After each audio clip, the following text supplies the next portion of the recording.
Today I have a very special vlog for you guys, but before we get into it, I have an exciting announcement. I have finally started my very own Poker Bros Club on Poker Bros. And guess what, you guys? I am going to be hosting weekly free roll tournaments. That's right, completely free, zero catch. All you have to do is sign up. I'll put the club information right here. And I'm going to be streaming these tournaments live on my YouTube, Twitch, and Facebook. So it's a fun time to get together, chat, have some fun, and of course, win some amazing prizes. Last night, I gave away a $150 gift card to first place, second place got a $100 gift card, and third place got a $50 gift card.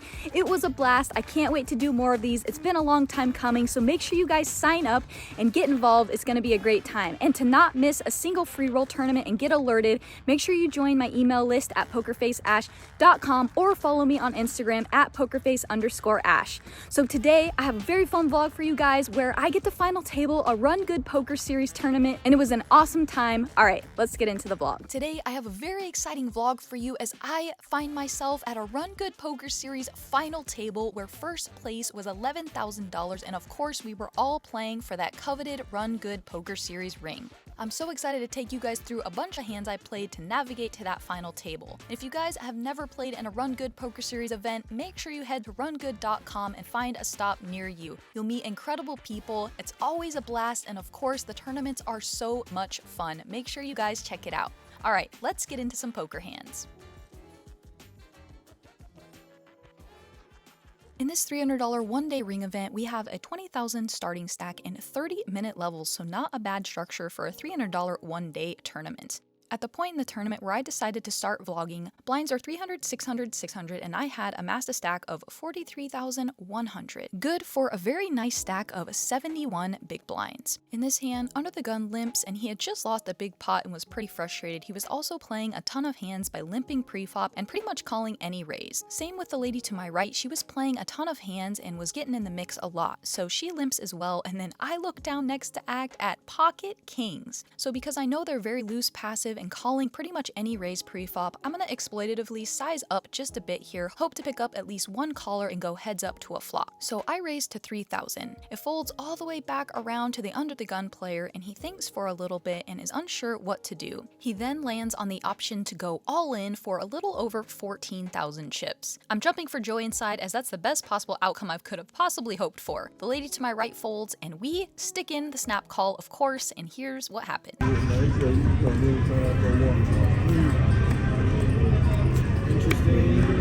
We knock out our opponent and scoop up a very healthy pot, so now our stack is up to over 60,000 chips, so now we have amassed about 100 big blinds here in this tournament.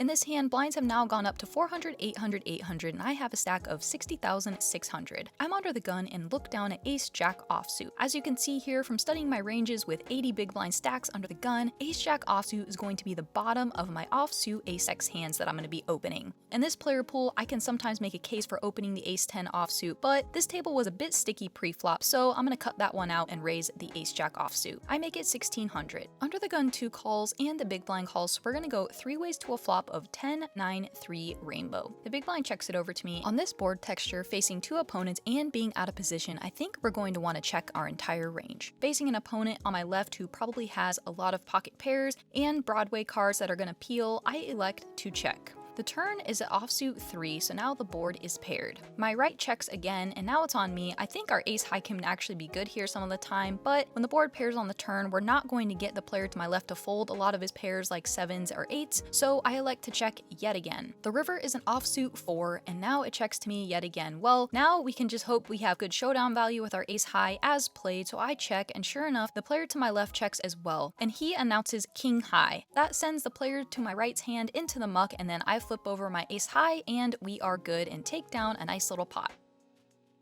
In this hand, the blinds are still 400, 800, 800, and it folds all the way around to me on the button, and I look down at 9-5 of clubs. As you can see, this is going to be the very stone bottom of my opening range in terms of my 9x suited hands. And I might not elect to raise this one if I have very aggressive 3-betters to my left, but in this case, I felt comfortable to open it because the players to my left were playing pretty passive, so I can either take down the blinds pre-flop if they fold, or I can probably assert aggression post-flop and take the pot down then. So I raised to 1,600. The small small blind calls, and then the big blind, to my surprise, rips all in. So of course I have to fold, and then the small blind ends up putting in the call with pocket deuces. So there wasn't much to talk about, but I did want to note it's important to know who's on your left when you're opening the button. The player in the big blind did have around 10 bigs, but in these player pools, players tend to overfold, so when I raise the button, they're just gonna fold a lot, and I think in the long term, we are printing money. However, in this hand, he did wake up with a hand good enough to shove over my open.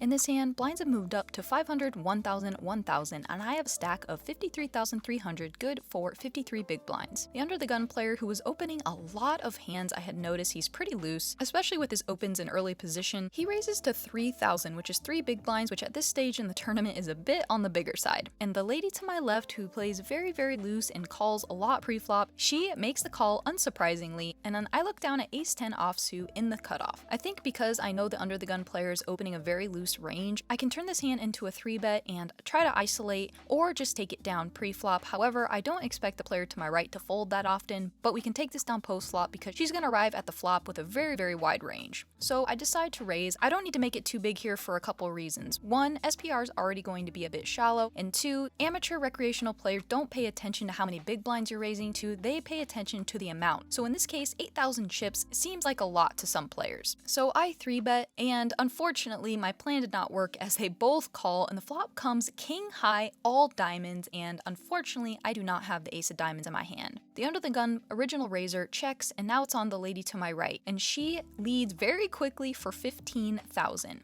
And the beauty about this bet is she allows me to play perfectly. So in this case, I just get to fold my hand and move on to the next one. The other player snap folds as well. She takes it down and then shows the queen 4 of diamonds. So this kind of proves my case where I could have got the under the gun player to fold if she hadn't have called. And more often than not, she's going to call with queen 4 of diamonds with I'm gonna bet, she's gonna fold, and we're going to print money. In this hand, I get to play a pretty fun spot where my stack is 45 big blinds, the button has a little under 30 big blinds, and the small blind, the lady on my right, has me covered. The button then opens to 3 big blinds. So again, a pretty big raise size, but he's been very active in raising a ton, so he's probably going to have a very wide button opening range. The small blind, the lady who's been calling almost every single hand pre-flop, she makes the call as well. So now, before even acting, there's already over 8 big blinds in this pot, and then I look down at pocket 9s.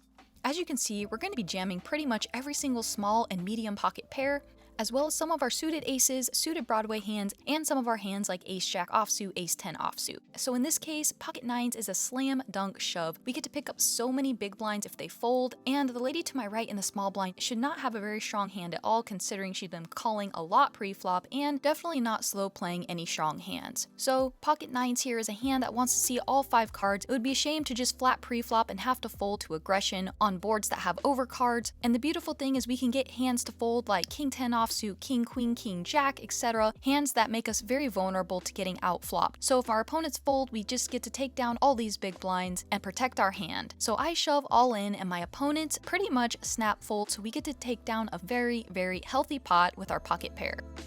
In this hand, a new player sits down with a starting stack 2 to my right, and he opens to 3,200 at 500, 1,000, 1,000, and I have a stack of about 56,000. Player to my right, the lady who's been calling a lot, sure enough, no surprise here, she puts in the call again as well, and now it's on me, and I look down at pocket jacks. The lady to my right is the only one that has me covered. I know she probably has a very weak or marginal hand, or at best has a hand like king, queen offsuit, or ace-jack suited, something like that. Besides that, she's just gonna have a very wide range of a lot of very speculative hands. I look to my left, and the players that have still to act to my left all have sub 20 big blinds. So because stacks are about less than 20 big blinds effective, I think my move here is to just go all in. The lady to my right can virtually never have a strong hand, as I've never seen her slow play or trap this entire tournament. She's gonna play her hands pretty face up, as we saw her do earlier when she flopped a queen high flush and let out for a very big bet. So I'm very confident I have the best hand at this point, and if the original raiser somehow has a hand like ace king or ace queen and we get it in, I'm happy to flip in the spot. So I go all in, and sure enough, everybody folds, and we get to take down another very, very healthy pot without seeing a flop with a hand like pocket jacks, which we all know is very, very vulnerable to seeing overcards. In this hand, the same player who I said raises quite a bit in early position, he raises to 3x. The lady to my right calls yet again, and now it's on me and I look down at pocket 10s. I think in this spot I can mix between flatting or 3-betting, and this time, because I've been very active lately, I decide to flat and try to play this hand a little bit deceptively. Player to my left, who was also very sticky, who had just sat down not too long ago, he makes the call as well. So we go 3 ways to a flop of 7, 5, ace with 2 spades. The flop checks around. The turn is the ace of clubs, so now there's 2 aces on board and it checks over to me yet again. Now I think I'm likely ahead and have the best hand at this point, and if my opponent has a hand like king jack, king queen, queen jack, etc., we want to deny equity to those hands and charge them, and also we can get called by hands like pocket 8s and 9s, maybe even a smaller pocket pair, a hand like 7-8 suited, so there's quite a bit of combinations we can still get called by, so I bet. Only the player to my left calls, so we head to a river card, which is the 9 of hearts. Now being out of position here, I think I can go for a small sizing and try to get called by a worse hand. There's a lot of suited connector type hands that have connected with the flop and the river, hand like 9-8, 8-7, 5-6 that we can maybe get heroed by, so I bet a pretty small amount of 6,000. My opponent thinks and thinks for quite a while. I'm not sure if he was contemplating folding or raising, but he does indeed decide to call. We flip over our pocket 10s, he mucks, we are good, and we take down another very nice pot, so now our stack is up to 77,000. In this hand, blinds are still 500, 1,000, 1,000, and it folds around all the way to me on the button, and I look down at 6-5 of hearts. This is definitely going to be open, so I raise to 2 big blinds. In this hand, we're about 20 big blinds effective versus the big blind who makes the call, so we are going to go heads up to a flop of queen 8 deuce with 2 hearts. My opponent checks it over to me, and now we have 6 high on this board with a lot of equity given that we have a flush draw. So on a queen high board like this, especially with this exact hand, we are going to bet a little bit bigger, and I bet 3 big blinds. My opponent makes the call, and now we head to the turn, which is the beautiful 9 of hearts, so now we have a flush. My opponent checks it over to me, and now he only has about 15 big blinds behind. We can deny equity and also get value, so I shove all in, hoping to get a call from my opponent if he has the ace of hearts, king of hearts, or if he just has a queen X hand, a 2-pair hand, a straight, he's not going to be able to fold. So he does indeed make the call, and he has ace of hearts, deuce of diamonds. The river is a blank, and we end up knocking out our opponent and picking up even more chips. Shortly after this hand, I won a small to medium-ish size pot with pocket 10s, so now we're headed to break. So coming back from break, the blinds are going to be 1,000, 1,500, 1,500, and I have a stack of about 104,000. We played a few more hands at that table before breaking, and I headed to a new table. The new table was full of some strong players, so I knew I was going to have to adjust a little bit to this new table dynamic. In this hand, we are about 80 big blinds effective. It folds around all the way to me in the low jack, and I look down at jack 10 offsuit. This is going to be at the bottom of my opening range with my offsuit jack X combination, so I raise to 3,000. Button, who's a very good player, very aggressive, he makes the call. Everyone else folds. We're going to go heads up to a flop of 9 jack queen with 2 hearts. On this board texture, I can sometimes lead, but being out of position against this particular player, I'm not going to do anything except check. My opponent then bets 5,000, which is a little less than 4 big blinds. Definitely not going anywhere on this board texture, so I make the call. The turn is the 3 of clubs, so now there is a double flush draw on the board. I check yet again, and now my opponent bets 12,000, which is a little less than 10 big blinds. So for this sizing, I don't love it, but however, against this opponent, when I checked him out of position and he has the button, he's going to start barreling a lot of hands. I think it's way too exploitative to fold just yet. We do have a pair and our open ender, so I make the call. The river is the king of clubs, bringing in the backdoor club flush. But I do have the 10 of clubs for a nice blocker. So now we did indeed make our straight.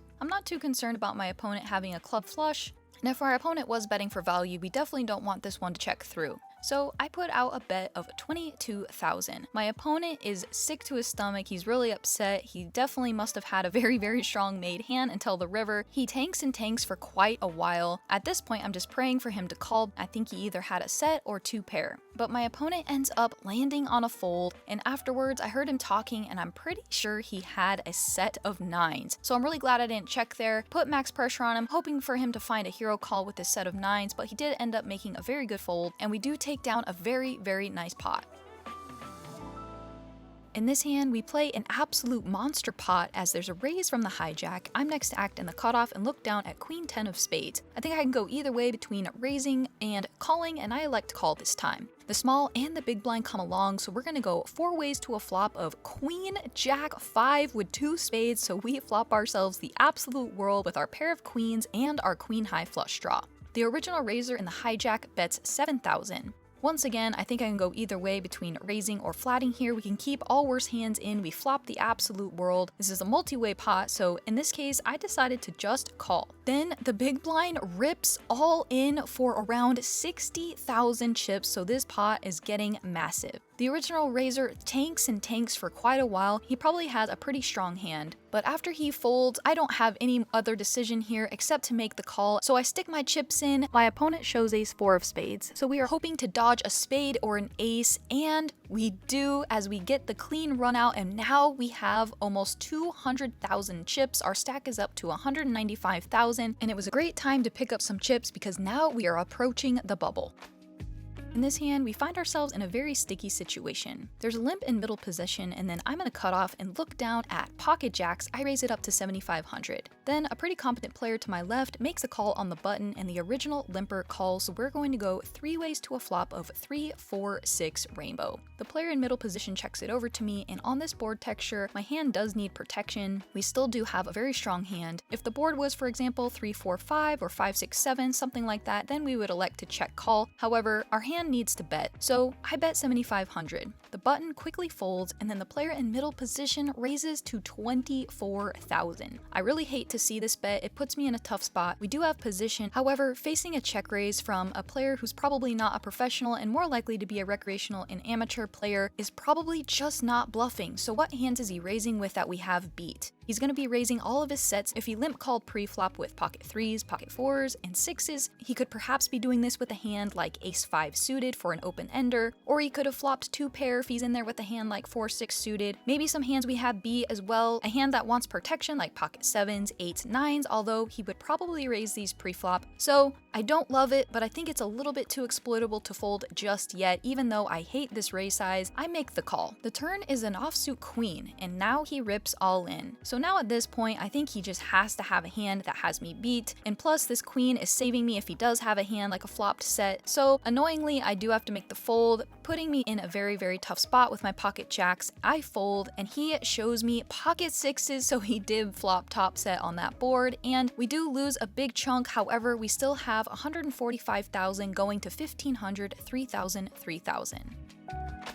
In this hand, blinds are 1,500, 3,000, 3,000, and I have a stack of about 145,000. Folds around to me on the button. We are nearing the money bubble. This tournament is paying 26 people, and there are about 34 left. Players tend to tighten up and try to squeak into that money, especially in these lower stakes tournaments, so we're going to try and exploit that as much as possible and keep raising and trying to pick up pots. It folds around to me on the button, and I look down at 10-9 offsuit. This is definitely a reasonable open, as we're going to be opening a ton of hands on the button, so I min raise to 6,000. The big blind looks at his cards, and I could already tell he really didn't even want to call pre-flop. He looked like he wanted to fold, but he decided to flick it in, and we see a flop of ace, king, 3 rainbow. This flop is great for us for so many reasons. First of all, our opponent didn't even want to call pre-flop, which should eliminate him having an ace or even a king in his hand at all. Secondly, nearing this money bubble, we can put maximum pressure on our opponent. Sure, we only have 10 high with no real draw. Our opponent is going to have a very hard time withstanding aggression, so we just get to bet and put max pressure. Before we could even carve out a bet, my opponent mucks very quickly, so we pick up a pot nearing this money bubble.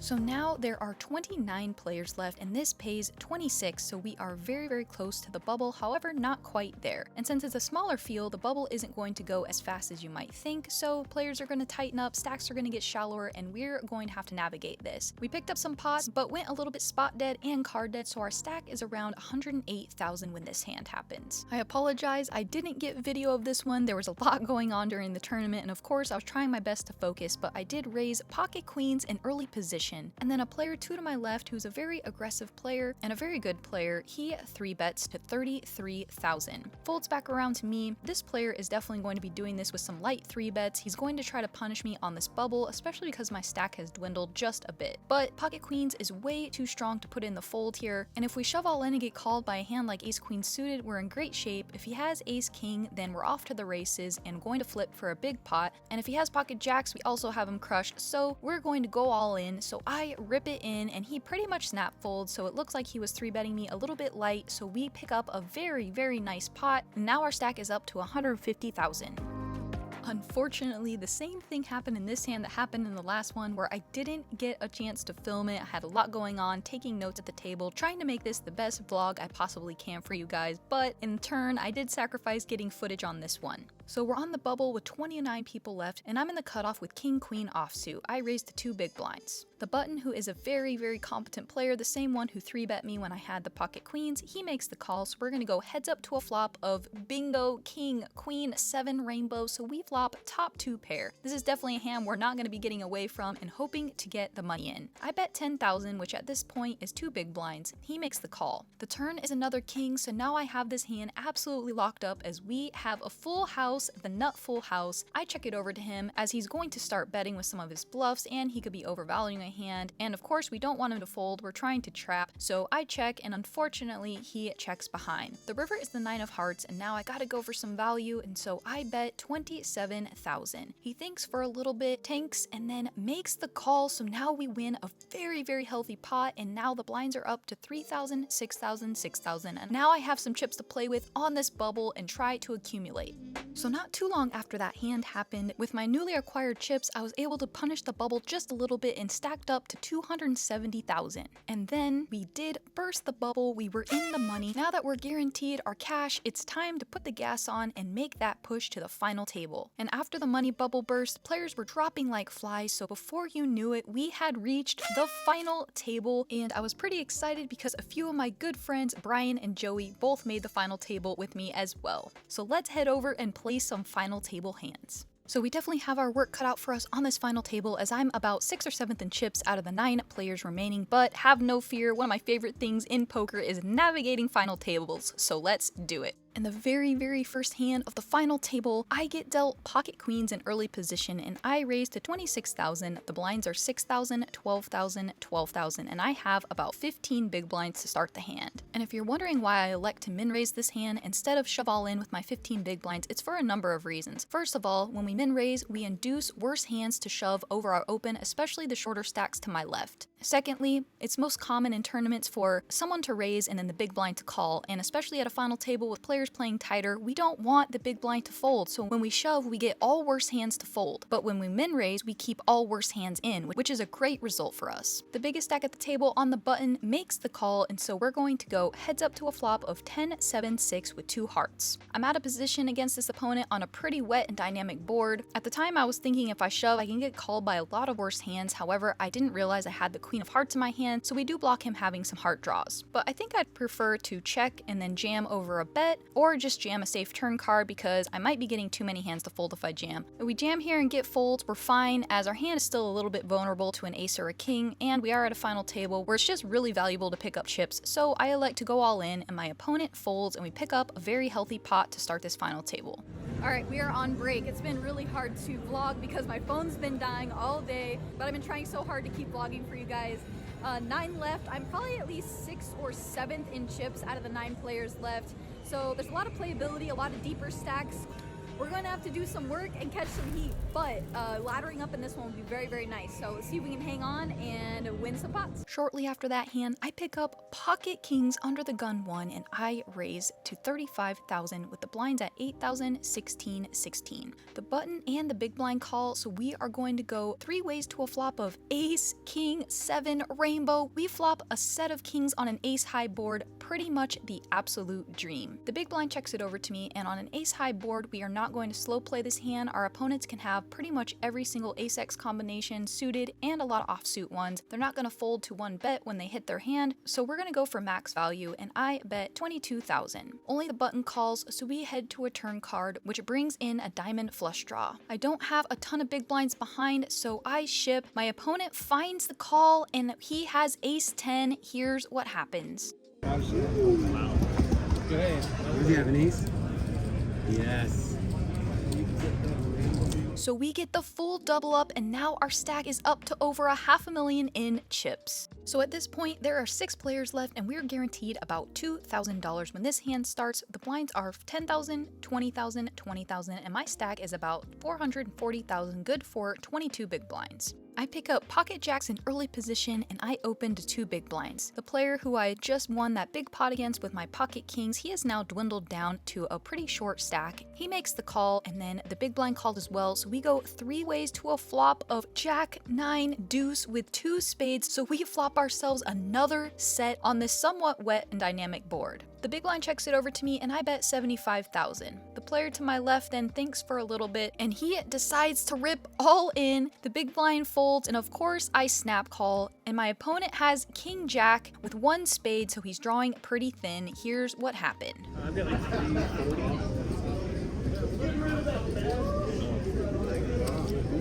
Well, she got me. Good hand. What does he have though? Oh, shit.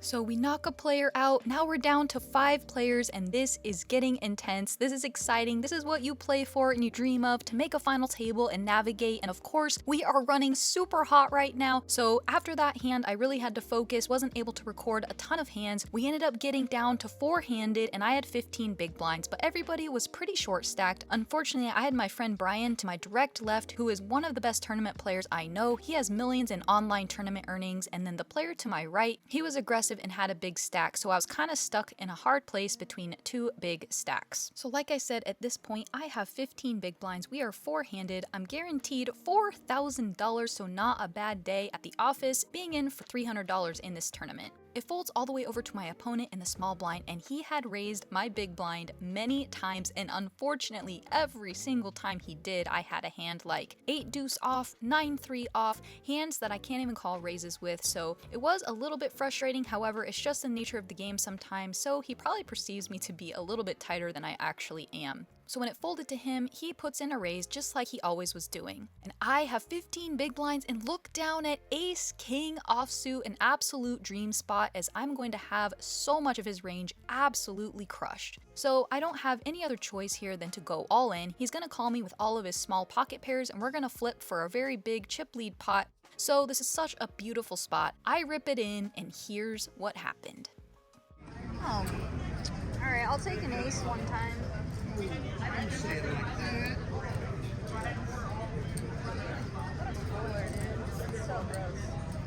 Unfortunately, we are 4-handed and get absolutely mega coolered. Blind versus blind, ace king versus pocket kings. It's unlikely, but of course it does happen sometimes, and it was a very, very disheartening and unfortunate way to bust, but we were playing to win. We were the shortest stack 4-handed, so we have no ICM implications, and it is what it is. Also, a huge congrats to my friend Brian, who ended up taking down the tournament for $11,000 and his 3rd RunGood ring, and believe it or not, he ended up winning a 2nd ring in that very same series. Brian is an absolute crusher. Would have been amazing to get heads up against him and embrace the challenge of trying to be an amazing player, but it wasn't meant to be. We'll just have to wait till next time. Alright guys, I mean, I gave it my all, ran hot when I needed to, and then I was the one who ends up getting coolered. Small blind had been raising my big blind a lot, and honestly I just didn't have a lot of hands to call with or defend with, but he raises my small blind. I wake up with ace king offsuit and about 15 bigs. Of course we're all in, and he has pocket kings, so super cooler. But the positive thing about that is there's nothing I can do. It's just a cooler. Unfortunately, we didn't hit an ace, but I felt like I played pretty well, navigated the final table as best as I could. Really wanted to get heads up against my friend Brian. Would have been a really great story.